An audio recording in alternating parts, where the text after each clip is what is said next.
Hello viewers, welcome to my channel English in easy way. আজকে আমি তোমাদের সামনে যে বিষয় নিয়ে উপস্থিত হয়েছি তা হলো ফিউচার পারফেক্ট টেন্স। কারণ এখন সব টেন্স নিয়ে আলোচনা হচ্ছে, বিভিন্ন টেন্স নিয়ে আলোচনা। তো এখন যে টেন্সটা চলছে সেটা হচ্ছে ফিউচার পারফেক্ট টেন্স। আজকে যেটা আমি তোমাদের বোঝাবো সেটা হচ্ছে ফিউচার পারফেক্ট টেন্স। তো ফিউচার পারফেক্ট টেন্স যার বাংলা অর্থ হলো পুরা ঘটিত ভবিষ্যৎকাল।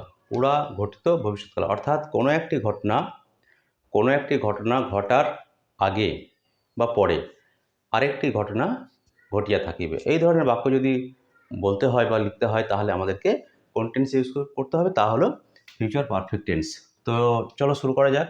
ফিউচার পারফেক্ট টেন্স হলো, এর স্ট্রাকচারটা হচ্ছে প্রথমে সাবজেক্ট, তারপরে শ্যাল অথবা উইল, কারণ ফিউচার টেন্স মানে শ্যাল উইলের ব্যাপারটা চলে আসে, শ্যাল অথবা উইল।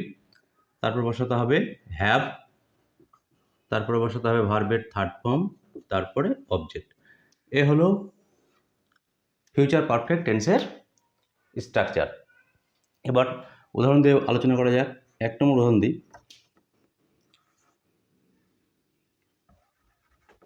সে আসার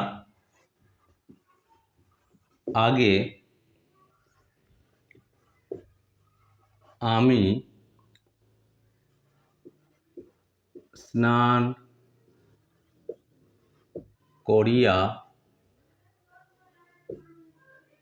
থাকিব।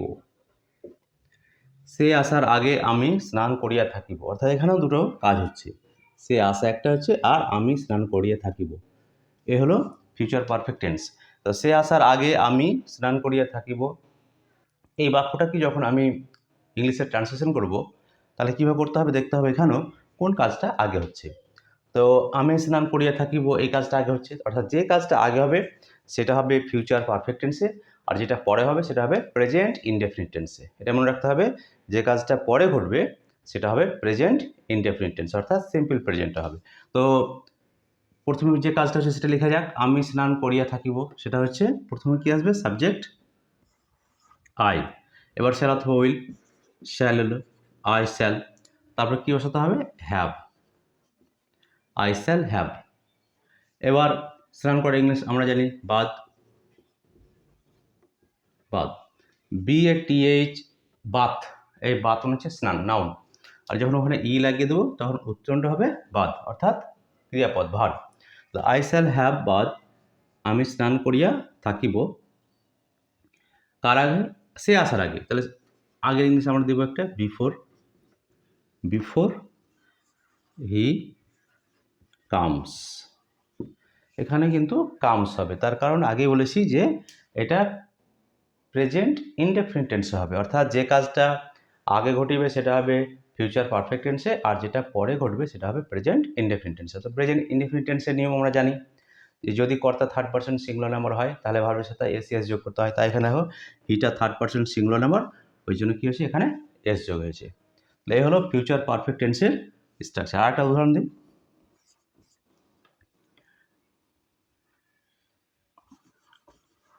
বাবা আসার আগে আমি অঙ্কটি করিয়া থাকি। বাবা আসার আগে আমি অঙ্কটি করিয়া থাকবো, অর্থাৎ বাবা আসবে না তার আগে আমার কাজটা হয়ে যাবে। এই ধরনের কাজ বোঝাতে গেলে কী হবে, ফিউচার পারফেক্ট টেন্স ট্রান্সলেশন করে কোন কাজটা আগে হচ্ছে, আমি অঙ্কটি করিয়া থাকবো, এই কাজটি আগে হচ্ছে। তাহলে I shall have done the some, I shall have done the sum before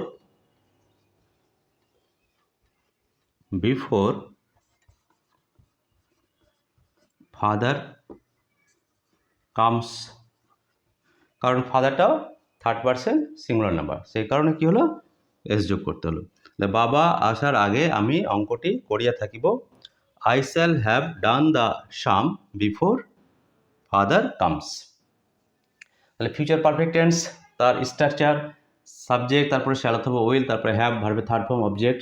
যেমন উদাহরণগুলো হলো, সে আসার আগে আমি স্নান করিয়া থাকিব, I shall have bath before he comes. বাবা আসার আগে আমি অঙ্কটি করিয়া থাকব, I shall have done the sum before father comes. এ হলো ফিউচার পারফেক্ট টেন্সের স্ট্রাকচার এবং তার উদাহরণ।